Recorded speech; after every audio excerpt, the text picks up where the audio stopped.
Bread ഉപയോഗിച്ച് 5 minute കൊണ്ട് തയ്യാറാക്കാൻ പറ്റുന്ന ഒരു ഈസി സ്നാക്ക് റെസിപ്പിയുമായിട്ടാണ് ഞാൻ വന്നിട്ടുള്ളത്. ഇത് നമുക്ക് വൈകുന്നേരമൊക്കെ പെട്ടെന്ന് തന്നെ ചായക്കൊക്കെ തയ്യാറാക്കി എടുക്കാൻ പറ്റിയ ഒരു നല്ലൊരു റെസിപ്പിയാണ്. അപ്പോൾ ഇതെങ്ങനെ തയ്യാറാക്കും നോക്കാം.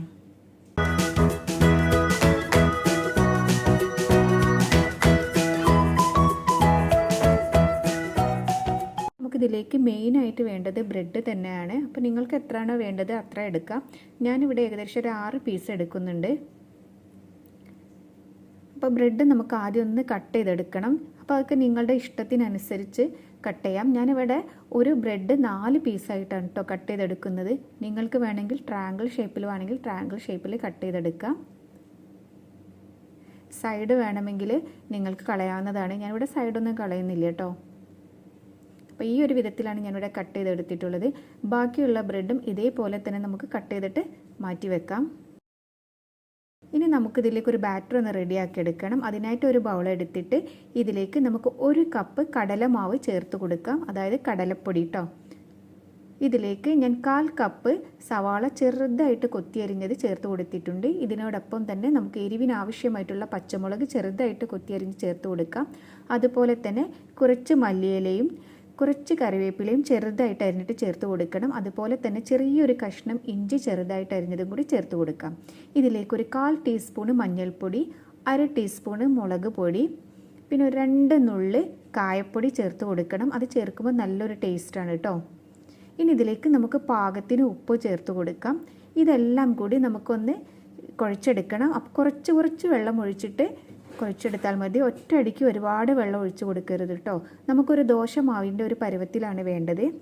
പിന്നെ ഇതിൽ ഞാൻ 3 പച്ചമുളകാണ് കേട്ടോ ചേർത്ത് കൊടുത്തിട്ടുള്ളത്. അപ്പോൾ അത് നിങ്ങളുടെ എരിവിനനുസരിച്ച് കൂട്ടുകയോ കുറയ്ക്കുകയോ ഒക്കെ ആവാം. പിന്നെ ഞാനിവിടെ നല്ല എരിവുള്ള മുളക് പൊടിയാണ് ചേർത്ത് കൊടുത്തിട്ടുള്ളതും. അപ്പോൾ നിങ്ങൾക്ക് കാശ്മീരി മുളക് പൊടി മതിയെങ്കിൽ അത് ചേർത്ത് കൊടുത്താലും മതി കേട്ടോ. അപ്പോൾ ഞാൻ എനിക്ക് വൈകുന്നേരം ചായക്കൊക്കെ കുറച്ച് എരിവോട് കൂടിയിട്ട് കഴിക്കാനാണ് ഇഷ്ടം. അതുകൊണ്ടാണ് മുളകിൻ്റെ എണ്ണവും മുളക് പൊടിയും ഒക്കെ ചേർത്തിട്ടുള്ളത്. അപ്പോൾ അത് നിങ്ങൾ നോക്കിയിട്ട് ചേർത്താൽ മതി. അപ്പോൾ നന്നായിട്ട് തന്നെ കട്ടയില്ലാതെ ഒന്ന് മിക്സ് ചെയ്തെടുക്കാം. ഒരു വിസ്ക് ഉണ്ടെങ്കിൽ ഇത് നമുക്ക് പെട്ടെന്ന് തന്നെ മിക്സ് ചെയ്തെടുക്കാനായിട്ട് പറ്റും കേട്ടോ. അപ്പം ഞാനിവിടെ നന്നായിട്ട് കട്ടയില്ലാതെ കലക്കി എടുത്തിട്ടുണ്ട്. ഈ ഒരു പരുവത്തിലാണ് കേട്ടോ നമുക്ക് വേണ്ടത്. നിങ്ങൾക്ക് കാണുമ്പോൾ തന്നെ മനസ്സിലാവും ഒരു ദോശമാവിൻ്റെ ഒരു പരുവം. ഇനി നമുക്ക് നമ്മൾ കട്ട് ചെയ്ത് വെച്ചിരിക്കുന്ന ബ്രെഡ് ഓരോന്നായിട്ട് എടുത്ത് ഇതിൽ മുക്കിയിട്ട് ചൂടായ എണ്ണയിലിട്ടിട്ട് പൊരിച്ചെടുക്കാം. അപ്പോൾ ബ്രെഡിൽ എല്ലാം കൂടി ഒരുമിച്ചിട്ട് വെക്കരുത്. ഓരോന്ന് നമ്മൾ പൊരിക്കുന്ന സമയത്ത് ഇതിൽ മുക്കിയിട്ട് ചൂടായ എണ്ണയിലേക്ക് ഇട്ട് കൊടുത്താൽ മതി കേട്ടോ. അപ്പോൾ എണ്ണ നല്ല ചൂടായിരിക്കണം. ലോ ഫ്ലെയിമിൽ വെച്ചിട്ട് ഒരിക്കലും ഫ്രൈ ചെയ്യരുത്. ഇത് ബ്രെഡ് ആയതുകൊണ്ട് തന്നെ ലോ ഫ്ലെയിമിൽ വെച്ചിട്ട് പൊരിക്കുമ്പോൾ എണ്ണ കുടിക്കാനുള്ള ചാൻസ് ഉണ്ട്. അപ്പോൾ എപ്പോഴും ഹൈ ഫ്ലെയിമിലിട്ട് ചൂടായ ശേഷം മീഡിയം ഫ്ലെയിമിലേക്ക് മാറ്റിയിടുക. എന്നിട്ട് പൊരിച്ചെടുക്കുക കേട്ടോ. അപ്പോൾ ഇത് പെട്ടെന്ന് തന്നെ പൊരിഞ്ഞ് വരും. 2-3 മിനിറ്റ് മതി. ഇത് ഇട്ട ശേഷം പെട്ടെന്ന് തന്നെ മറിച്ചിട്ട് കൊടുക്കുക. അങ്ങനെ മറിച്ചിട്ട് പെട്ടെന്ന് തന്നെ ഒരു ഗോൾഡൻ കളറായി വരുമ്പോൾ നമുക്ക് കോരിയെടുക്കാം. അപ്പോൾ അത് നല്ല ഗോൾഡൻ കളറായി വന്നിട്ടുണ്ട്. ഈ ഒരു പരുവത്തിൽ നമുക്ക് കോരിയെടുക്കാം. അപ്പോൾ ഇതിൻ്റെ പുറം ഭാഗം നല്ല ക്രിസ്പി ആയിട്ടായിരിക്കും, അകത്ത് നല്ല സോഫ്റ്റ് ആയിട്ടായിരിക്കും ഉണ്ടാവുക കേട്ടോ. കൊടുക്കേ വേണം. ഇത് അടുപ്പിൽ വെച്ചിട്ട് വേറൊരു സ്ഥലത്തേക്കൊന്നും പോകരുത്. ഇത് ബ്രെഡ് ആയതുകൊണ്ട് തന്നെ പെട്ടെന്ന് കരിഞ്ഞിപ്പോവും. പിന്നെ തീ നമ്മൾ മീഡിയം ഫ്ലെയിമിലിട്ടിട്ടല്ലേ ഫ്രൈ ചെയ്തെടുക്കുന്നത്. അതുകൊണ്ട് കരിയാനുള്ള ചാൻസ് ഉണ്ട്. അപ്പോൾ അടുത്ത് നിന്ന് തന്നെ മറിച്ചിട്ട് വേണം പൊരിച്ചെടുക്കാനായിട്ട്. ഇനി ബാക്കിയുള്ളതും ഇതേപോലെ തന്നെ മാവിൽ മുക്കിയിട്ട് നമുക്ക് പൊരിച്ചെടുക്കാം. അപ്പോൾ ഞാനിവിടെ മുഴുവനായിട്ട് പൊരിച്ചെടുത്തിട്ടുണ്ട്.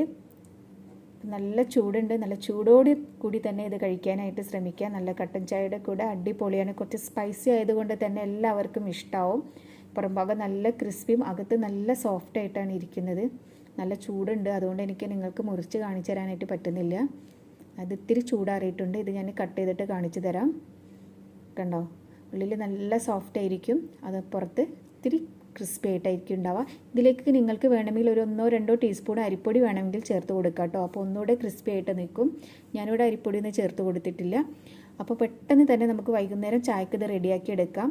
അപ്പോൾ നിങ്ങളെല്ലാവരും ഒന്ന് വീട്ടിൽ ട്രൈ ചെയ്ത് നോക്കൂ. ഒരുപാട് പേർക്ക് അറിയുന്ന ഒരു റെസിപ്പി തന്നെ ആയിരിക്കും. അറിയാത്തവർ ആരെങ്കിലുമൊക്കെ ഉണ്ടെങ്കിൽ അവർക്കൊക്കെ ഒന്ന് ട്രൈ ചെയ്ത് നോക്കാമല്ലോ. അപ്പോൾ നിങ്ങൾക്ക് എൻ്റെ വീഡിയോ ഇഷ്ടപ്പെടുകയാണെങ്കിൽ ലൈക്ക് ചെയ്യാനും കമൻറ്റ് ചെയ്യാനും അതുപോലെ തന്നെ ഫ്രണ്ട്സൊക്കെ ആയിട്ട് ഷെയർ ചെയ്യാനും മറക്കരുത്. ഇനി പുതിയൊരു റെസിപ്പിയുമായിട്ട് നമുക്ക് വീണ്ടും കാണാം. അതുവരേക്കും ബൈ.